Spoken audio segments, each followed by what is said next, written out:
ako nagpasundo kasi alam kong mauhuli na yung labas natin. Nakakaya naman kung magpapahintay pa Joey! ako. Tumawag daw ang mami mo. Sumunod daw tayo sa pinuntahan niyang restaurant. Sandali. Ihatid na kita. Hindi, sige Joey, okay lang. Mukhang hinihintay ka na ng mga magulang mo. Malapit lang naman yung bahay ni Lola Corazon eh. Magka-tricycle lang ako. Andun na ako. Sigurado ka? Oh, sige, alis na kami. Ingat ka. Sige.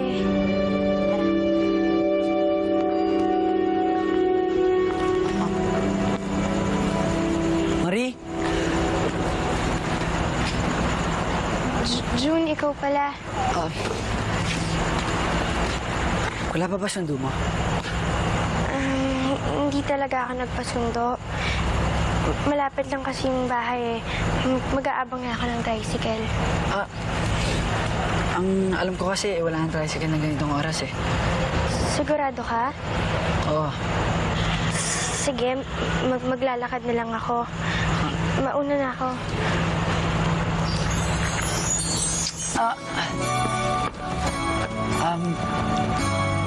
Doon na rin kasi ang daan ko eh. Sasabihin na ako sa'yo. Bago ka lang pala sa bayan na to. Oo, magdaan na ako dito. Saan ka ba nakatira dati? Kung saan? Kahit saan makahanap ng trabaho. Wala ka bang pamilya?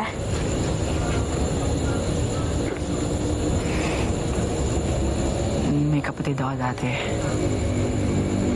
Kaya lang, Anong nangyari sa kanya?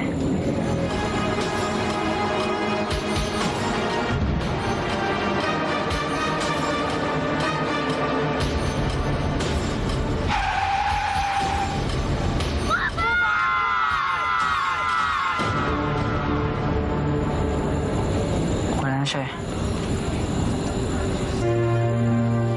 Sorry. Nalungkot ka tuloy. Okay lang yun. Matagal naman nangyari yun eh.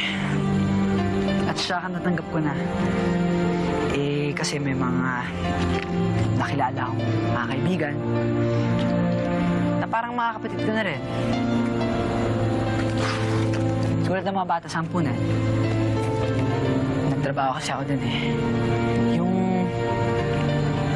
katulong. Hanggang ngayon, nagtatrabaho ka pa rin doon. Hindi na. Sa eskwela na lang. Pero part-time lang yun. Eh, kasama kasi yun sa scholarship program eh. Swerte ko nga na naging scholar ako eh. Eh, tinulungan kasi ako ng madre. Sampunan. Kaya ito, nakapag-aral na ako. Buti pala, dito ka napadpad. Dito mo nahanap yung swerte mo eh. Eh, sinadya ko naman talaga pumunta dito sa bahay na to eh. May hinahanap kasi akong mga tao. Sino? Baka matulungan pa kita. Mga pamilya ng isang kaibigan. Isang yumaong kaibigan.